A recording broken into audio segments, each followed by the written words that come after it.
La Bible nous révèle l'existence d'un ennemi originel, Satan, séducteur, menteur, orgueilleux, destructeur, meurtrier. Mais Satan n'est pas son nom. Satan, c'est ce qu'il est, le Satan, l'adversaire. Car en fait, la Bible ne lui donne pas de nom.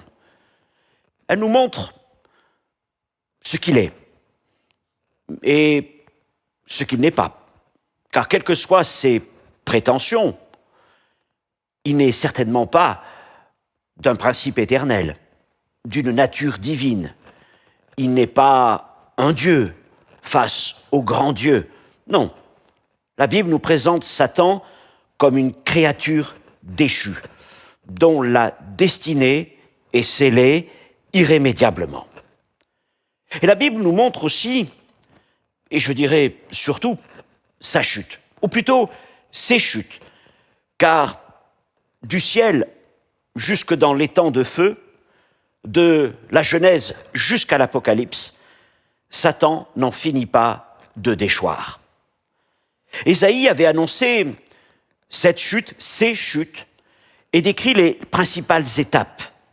Ésaïe 14, versets 12 à 15, un texte très connu que je vous invite à lire et relire. Je le lis. « Te voilà tombé du ciel, astre brillant, fils de l'aurore, tu es abattu à terre, toi le vainqueur des nations. Tu disais en ton cœur, je monterai au ciel, j'élèverai mon trône au-dessus des étoiles de Dieu. Je m'assiérai sur la montagne de l'assemblée à l'extrémité du septentrion, je monterai sur les sommets des nues. Je serai semblable au Très-Haut, mais tu as été précipité dans le séjour des morts, dans les profondeurs de la fosse. » Dans la première partie de cet enseignement, nous avons considéré les 3 premières étapes de la chute de Satan. Je les résume. Nous avons parlé d'abord de sa chute fonctionnelle. Ézéchiel 28, 14 nous le présente comme un chérubin protecteur, poste qu'il a perdu, fonction qu'il a perdue. Puis sa chute statutaire, Genèse 3, 14, Dieu lui dit « Tu seras maudit, tu marcheras sur ton ventre ». Et nous avons enfin parlé de sa chute légale, intervenue par la victoire de Jésus à la croix et accomplissant cette parole de notre Seigneur dans Jean 12, 3, « Maintenant, le prince de ce monde sera jeté dehors ». Donc voilà les 3 premières étapes de la chute de Satan, mais ça ne s'arrête pas là. Et le livre de l'Apocalypse nous montre la suite. Dans Apocalypse 12, un passage que nous avons déjà étudié, Jean décrit une vision saisissante. Le dragon, le serpent, Satan, est précipité sur la terre avec ses armées. Et il n'a plus d'accès au ciel, il n'a plus de place devant Dieu. Et son champ d'action devient de plus en plus réduit et limité à un temps défini par Dieu. Il est précipité sur terre, mais sa chute ne s'arrête pas là. C'est ce que nous montre Jean encore, car elle va se poursuivre jusqu'au jugement final, dans le feu éternel, les temps de feu. Eh bien, c'est ce que nous étudions aujourd'hui, les 3 dernières étapes de la chute de Satan. Alors, cet enseignement est déjà le 28e épisode de notre série L'Apocalypse, l'ultime message, l'ultime révélation de Jésus-Christ. Et comme pour toutes les autres fois, vous pourrez retrouver dans le descriptif de cette vidéo les notes en PDF pour reprendre tous ces points que nous allons aborder. Et vous y trouverez aussi des notes complémentaires pour vous amener à quelques réflexions. En tout cas, merci pour votre fidélité, pour vos encouragements, et je prie le Seigneur que cet enseignement vous permette d'affermir, d'édifier votre foi et de savoir exactement ce qu'il en est de la destinée de notre ennemi. Commençons par prier, si vous le voulez bien. Notre Dieu, notre Père, merci pour ta parole, parce qu'elle nous donne la révélation de tout ce que nous devons savoir, afin que notre foi soit solide. Et tu nous ne caches rien concernant, Seigneur, cet ennemi qui s'appelle l'adversaire, le Satan. Tu nous montres qui il est, mais tu nous montres comment il a été vaincu et comment son jugement est annoncé et sera exécuté. Je te prie de me permettre de dire les choses sans tordre le sens des Écritures, sans ajouter, sans retrancher, avec humilité, Seigneur mon Dieu, mais que tu sois glorifié, c'est le plus important, car Christ a remporté toute la victoire, toutes les victoires. Amen. Premièrement, parlons de la chute céleste. Et là, nous allons revenir sur ce que nous avons déjà étudié, je serai donc un peu plus concis pour cette partie, sur l'expulsion de Satan du ciel, telle que la vision d'Apocalypse 12 nous le montre. Alors, après les chutes que j'ai qualifiées de fonctionnelles, de statutaires et de légales, dans Apocalypse 12, Jean montre la conséquence céleste de ce jugement de la croix concernant Satan. Christ ressuscite, Christ remonte auprès du Père, c'est son intronisation, et sa gloire est proclamée dans le ciel, et un conflit est engagé à l'initiative de Dieu contre Satan et ses troupes. La conclusion, c'est que Satan sera expulsé du ciel définitivement. Autrement dit, ce que la croix avait rendu certain, Apocalypse 12 le montre en action. Alors, revenons un petit peu rapidement sur ces points que nous avons déjà vus. Premièrement, Satan vaincu, à l'initiative donc de Dieu, je le redis, à l'initiative de Dieu, Jean le dit bien, un combat s'engage entre l'armée des anges fidèles conduite par Michel et celle des anges déchus conduits par Satan. C'est donc là l'application directe de la victoire de Christ à la croix et de son ascension. Satan et ses armées sont vaincus. Il est écrit, Apocalypse 12:8, qu'ils ne furent pas les plus forts. De là vient une conséquence, c'est que Satan est expulsé du ciel.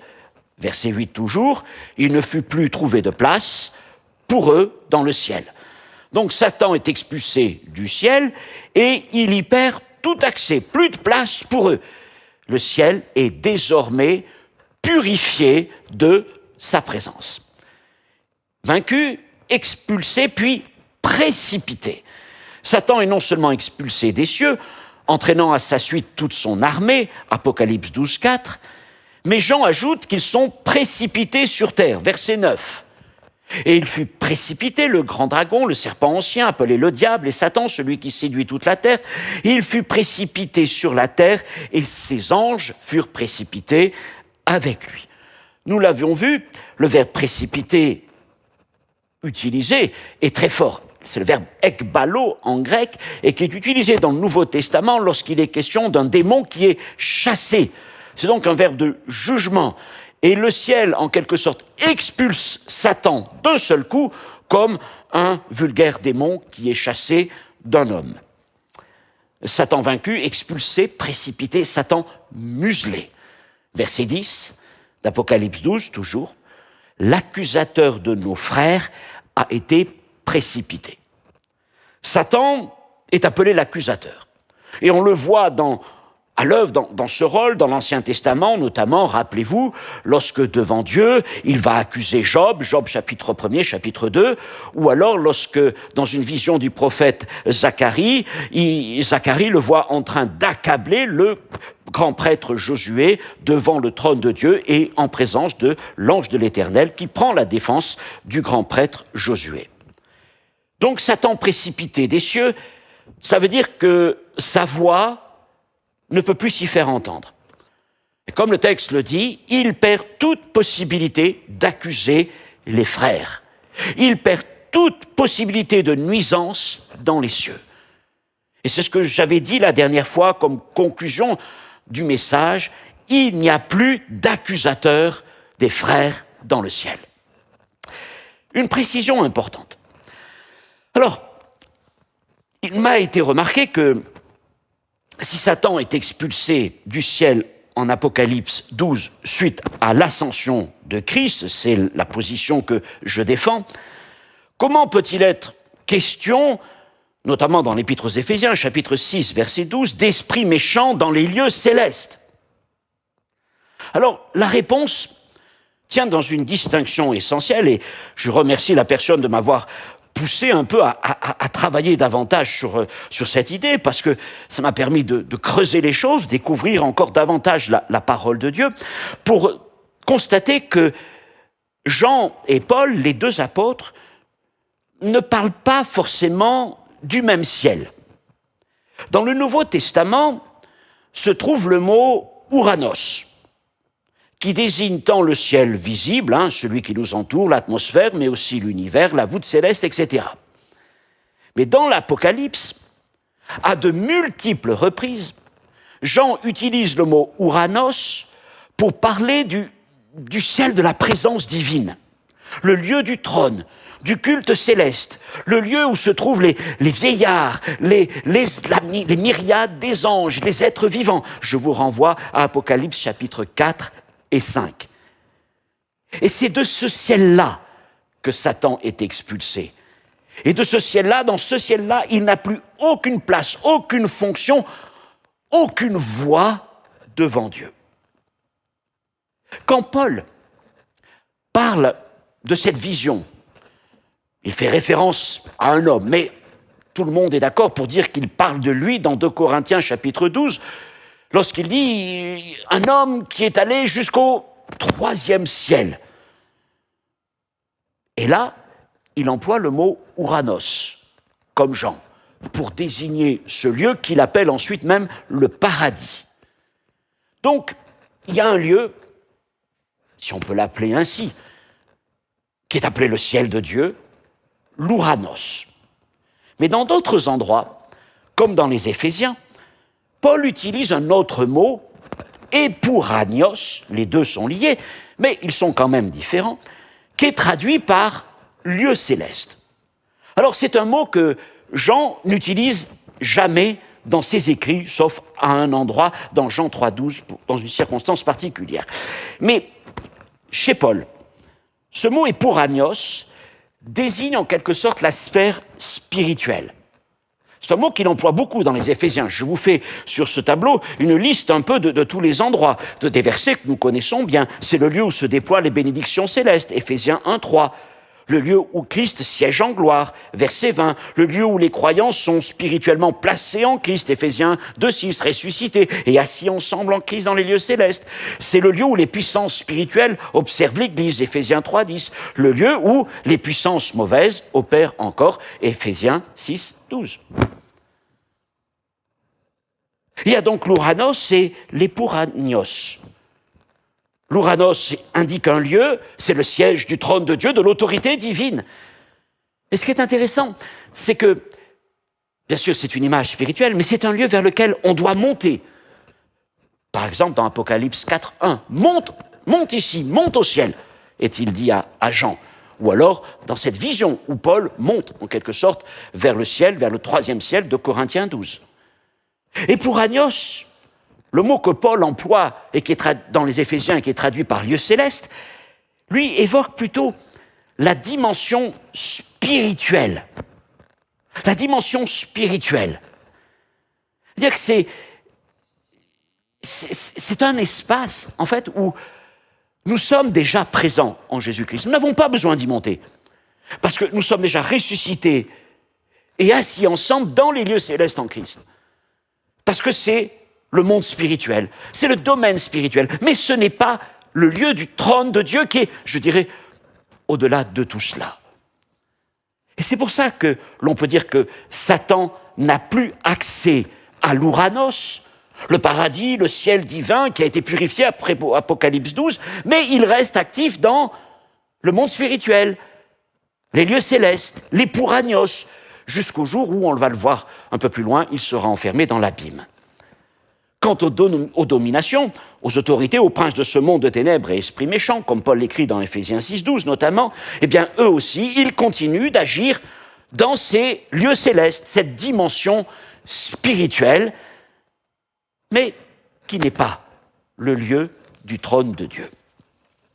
Alors, cette chute de Satan et des anges qui le suivent ont donc vont changer en quelque sorte l'équilibre du monde spirituel et notamment de l'ouranos divin. Après l'expulsion de Satan, qu'est-ce que l'on peut dire? C'est que les cieux sont purifiés. Satan et ses démons ont été chassés. Il n'y a plus d'accusateur auprès de Dieu, ça nous l'avons vu. C'est-à-dire qu'auprès de Dieu, il ne se trouve qu'un avocat. C'est bien ce que Jean écrit dans sa première épître. Nous avons auprès de Dieu un avocat, Jésus-Christ. Le trône de Dieu n'est plus contesté, puisque celui qui voulait s'établir de lui-même sur le trône de Dieu, Satan, a été précipité, expulsé. Et l'accès au ciel lui est fermé définitivement. Or, ce n'est pas encore la fin de Satan. Mais en tout cas, c'est la fin de son activité céleste, de son activité dans l'Ouranos divin. Autrement dit, depuis cette expulsion, son domaine d'activité, d'action se trouve réduit. Privé d'accès au ciel, Satan est désormais confiné au monde spirituel dont je viens de parler, les pouranios, et à ce que Paul appelle l'air. Dans Éphésiens 2.2, il dit de Satan qu'il est le prince de la puissance de l'air. Alors, là, on est dans des mots qui sont chargés d'histoire religieuse, juive, et d'une compréhension qui nous échappe en quelque sorte, parce que pour nous, l'air, c'est ce que nous allons respirer. Mais ce n'est pas ce que Paul a véritablement en tête. Pour lui, pour les gens de son époque et de sa culture, l'air est en quelque sorte la partie basse ou la périphérie des lieux célestes. C'est le lieu où la dimension spirituelle touche directement la dimension humaine. Voilà.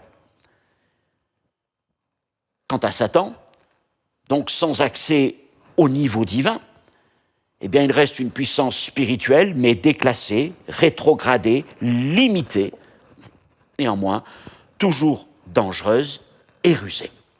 Voilà, nous en avons fini pour cette première section, la chute céleste, Satan expulsé des cieux de l'Ouranos de Dieu. Nous allons maintenant sur l'étape suivante de la chute de Satan, ce que j'appelle la chute abyssale, Satan enchaîné. Pour revenir à notre texte du début, Ésaïe 14, au verset 15, Ésaïe écrit « Mais tu as été précipité dans le séjour des morts ».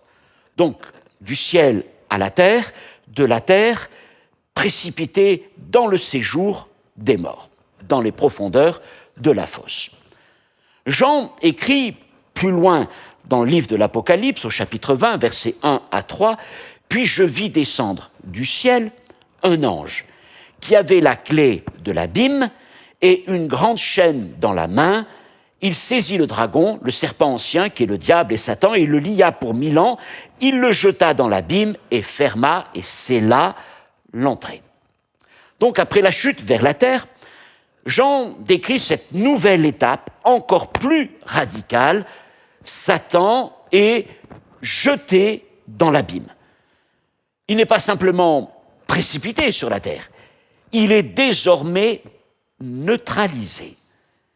Et cette scène, telle que Jean l'a décrite, comporte 4 actions qui forment ensemble, on pourrait dire, l'humiliation totale de Satan. Premièrement, premier de ces verbes, Satan est saisi. Je dirais c'est la fin de son insolence. Satan qui s'est cru maître des nations, jusqu'à proposer à notre Seigneur Jésus de lui donner les royaumes de la terre, Satan qui a inspiré les empires, est maintenant saisi par un ange. Jean ne dit même pas qu'il s'agit de Michel ou d'un ange puissant. Un ange, je dirais presque un simple ange suffit. C'est un immense renversement. Le plus redoutable des adversaires est presque arrêté comme sans effort. L'humiliation est totale pour lui. Donc, il est saisi, et puis il est lié. Et là, c'est la fin de sa séduction. Satan est lié, et la Bible nous dit qu'il est lié pour 1000 ans. Ce n'est pas son anéantissement, mais la suspension de son influence, l'arrêt de son influence parmi les hommes et les nations pour cette période de 1000 ans. Et pendant ce temps, plus de manipulation, plus de séduction, plus de nuisance. Satan n'est pas détruit, mais il est privé de toute capacité d'action. Et lui qui séduisait la terre entière et les hommes ne séduira plus personne pendant cette période. Le texte continue en disant que Satan est jeté dans l'abîme. C'est la fin de sa liberté, c'est sa captivité. Il le savait. Lorsqu'il a été précipité sur terre, il était très en colère parce que son temps était court. Alors l'abîme. Dans le Nouveau Testament, l'abîme est encore appelé un puits de ténèbres. Deuxième épître de Pierre, chapitre 2, verset 4. Dans Apocalypse 9, que nous avons étudié, du verset 1 à 11, l'abîme est la prison des anges déchus.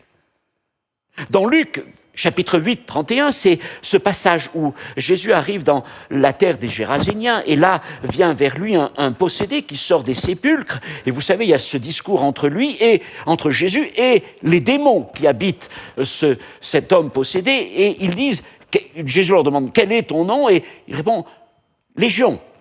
Et ils vont supplier Jésus de ne pas les envoyer dans l'abîme. L'abîme est le lieu où les démons redoutent d'aller. Parce que l'abîme est l'antichambre du jugement final. Je vous renvoie à Jude, chapitre 6. Dans le prochain enseignement que j'enregistrerai d'ici quelques semaines, nous reviendrons sur cette question de l'abîme en creusant davantage les Écritures afin de comprendre vraiment ce qui se trame derrière ces idées. Et j'espère que ça pourra encore édifier votre foi et vous amener une meilleure compréhension des Écritures. Alors, être jeté dans l'abîme, c'est quoi? C'est être coupé du monde des hommes, être privé d'action et être retenu sous la souveraineté directe de Dieu. Autrement dit, le dragon, le serpent, le diable, qui déployait sa puissance et sa séduction, se retrouve enfermé et réduit à l'impuissance. Le texte précise qu'en plus, l'abîme est fermé et même scellé pour bien signaler l'impossibilité de toute tentative de s'échapper. Jean insiste, il ferma, scella l'entrée. Satan n'est pas seulement enfermé, l'abîme est comme verrouillé sur lui, il est même scellé. Et ce sceau, c'est la marque légale de Dieu. Son autorité sur la décision rendue, Dieu a scellé l'entrée du puits de l'abîme où Satan est captif. Et tant que l'abîme est scellé, aucune ruse du dragon ne lui permettra de franchir cette barrière divine. Satan ne peut s'échapper de cette fosse dans laquelle il a été jeté. Un monde qui respire enfin. Alors que Satan est donc lié, jeté, enfermé dans l'abîme pour 1000 ans, eh bien, le péché recule, le mensonge recule, les nations ne sont plus séduites, les tyrans inspirés par le dragon n'oppressent plus les peuples, la terre goûte à un temps de repos extraordinaire, ce temps s'appelle le millénium. C'est le règne de Christ sur la terre pendant 1000 ans. L'abîme n'est pas la fin de Satan, mais il est là dans l'attente du jugement final. L'abîme est le sas avant sa chute finale. Et ça m'amène à la dernière étape de ce processus, depuis la chute fonctionnelle, la chute statutaire, la chute légale, la chute du ciel, la chute dans l'abîme. Maintenant, nous arrivons dans la chute finale, Satan jeté dans les temps de feu.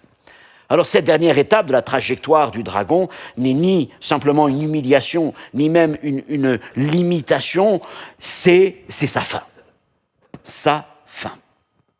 Alors tout d'abord, ce qu'on lit, c'est dans Apocalypse 20, chapitre 20, versets 7 et 8, c'est que, eh bien, après les 1000 ans d'enfermement dans l'abîme, autrement dit, au bout de l'accomplissement de cette sentence, en quelque sorte, Satan est relâché par Dieu pour une dernière saison de séduction. Quand les 1000 ans seront accomplis, Satan sera relâché de sa prison et il sortira pour séduire les nations.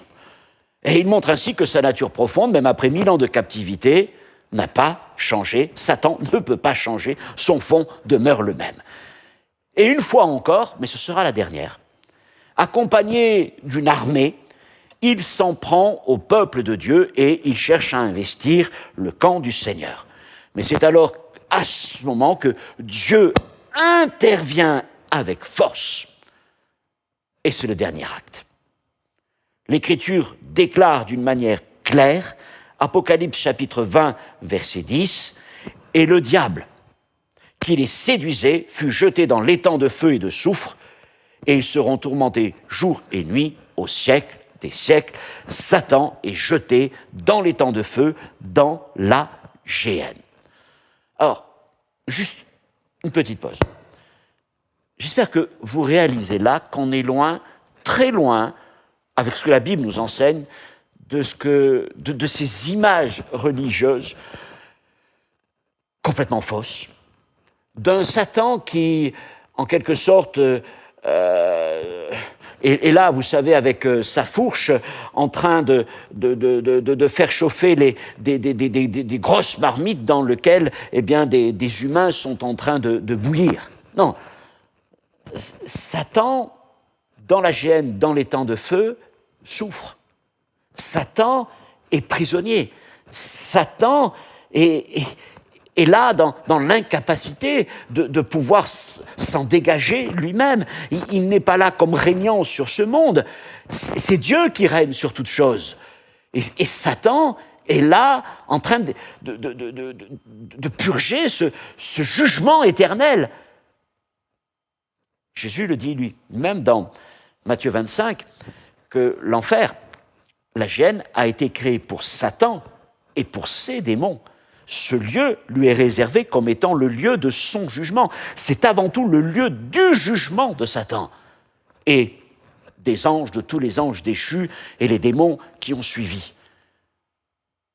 Malheureusement, pour cause d'incrédulité, et parce qu'ils ne seront plus dans les voies de Satan, dans les voies du péché, eh bien ce sera aussi le lieu où des multitudes d'hommes et de femmes qui n'ont pas placé leur foi en Jésus-Christ, qui ne se sont pas repentis de leurs péchés, purgeront eux aussi cette peine éternelle. Alors ce n'est plus là maintenant une chute, ce n'est pas non plus une destruction. Satan n'est pas annihilé, Satan n'est pas détruit, Satan n'est pas réduit dans ses capacités d'action. Mais Satan, comme je le disais, purge une peine éternelle dans un tourment permanent, jour et nuit au siècle des siècles. Et là, ce n'est plus une étape, c'est la conclusion, ce n'est plus une limitation, c'est une sentence éternelle, ce n'est plus une humiliation, c'est la fin définitive de son influence. Et la Bible parle d'éternité. Quand elle dit au siècle des siècles, c'est pour signaler une justice finale, publique, irréversible. C'est la formule la plus forte dans le Nouveau Testament pour dire qu'aucune rédemption n'est possible, aucune restauration, aucune réapparition, aucune influence ultérieure. C'est la justice complète de Dieu, non pas dans la vengeance, mais dans la mise hors d'état de nuire définitive d'un être qui a séduit les nations, corrompu les royaumes, accusé les frères, persécuté le peuple de Dieu, inspiré la bête et ses empires et fomenté la rébellion finale. Je ne peux pas finir sans parler du triomphe de Jésus-Christ. À la croix, la victoire a été acquise par notre Seigneur, non seulement sur le péché, mais aussi sur Satan. Jésus a souffert à la croix. Il a écrasé la tête du serpent qui lui a mordu le talon, mais la victoire a été proclamée.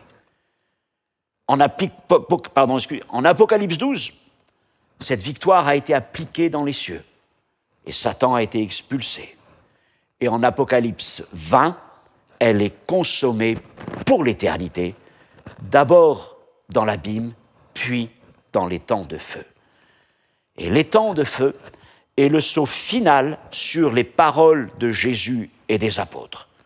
Jésus avait dit, Jean 16, 11, « Le prince de ce monde est jugé. » Luc 10, 18, « J'ai vu Satan tomber du ciel comme un éclair. » Hébreux 2, 14, « Il a détruit celui qui avait la puissance de la mort. » Et toutes les prophéties Depuis Genèse 3,15 ou Ésaïe 14,15 que nous avons lu, s'accomplissent dans ce dernier acte. Il a été jeté dans les profondeurs de la fosse. Le serpent est broyé une fois pour tous. C'est le triomphe total de notre Seigneur Jésus-Christ. Alors nous arrivons maintenant vers notre conclusion générale de cette chute de Satan. Nous l'avons vu, elle est progressive à travers les Écritures, depuis la Genèse jusqu'à l'Apocalypse. Le prophète Ésaïe en fait une synthèse au chapitre 14 en nous parlant des principales étapes de cette chute, du ciel à la terre, de la terre jusqu'au séjour des morts et du séjour des morts jusqu'aux profondeurs de la fosse. Et tout au long des Écritures et tout au long des jugements qui s'enchaînent, eh bien, nous voyons Satan perdre de son aura, de sa gloire, de cette position qui était la sienne, de la beauté qui était la sienne. Il se retrouve dans la poussière. Son activité est de plus en plus restreinte, du ciel à la terre, puis à l'abîme, et enfin sa disparition dans les temps de feu éternel. Christ a vaincu notre ennemi, le plus implacable, le plus mortel, celui qui voulait notre perdition est tombé. Son influence, certes, se manifeste encore dans ce monde, et sa colère est grande, comme Jean l'écrit, car il sait qu'il a peu de temps devant lui, avant d'être enfermé et avant d'être mis hors d'état de nuire. Mais dès aujourd'hui, rappelons-nous des paroles des apôtres, que ce soit Jacques, qui nous dit de nous soumettre à Dieu, de résister au diable, que ce soit l'apôtre Paul dans l'Épître aux Éphésiens, chapitre 6, à partir du verset 10, qui nous encourage à nous revêtir de toutes les armes de Dieu, à nous fortifier par sa force toute puissance, afin de tenir ferme contre toutes les ruses du diable, afin de ne pas écouter ses mensonges, de ne pas nous laisser séduire par toutes ses promesses. Et si nous avançons ainsi, oui, Jacques l'a écrit, il fuira loin de nous. La Bible nous dit donc tout ce que nous devons savoir sur cet être déchu, qui n'est certainement pas un Dieu, une créature créée glorieuse, magnifique, mais qui s'est laissé gagner par l'orgueil et l'iniquité jusqu'à vouloir s'élever jusqu'au trône de Dieu et qui ensuite est allé de chute en chute. Alors, je pense qu'il est bon, oui, de reprendre ces choses, de les garder dans notre cœur, de nous dire voilà ce qu'il en est. Nous n'avons pas besoin, de vouloir explorer davantage. La Bible nous dit tout ce que nous devons savoir. Et c'est suffisant et nécessaire. Alors, je vous encourage, encore une fois, à méditer les textes que j'ai pu partager avec vous dans cet enseignement et dans le précédent, à reprendre ces notes, à prier dessus et à affermir votre foi. J'espère que tout cela vous amènera à, non pas simplement acquérir plus de connaissances, mais à grandir en assurance. Notre ennemi a été vaincu et nous rendons toute la gloire à notre Seigneur Jésus-Christ. Que Dieu vous bénisse. À bientôt dans un prochain enseignement. Au revoir.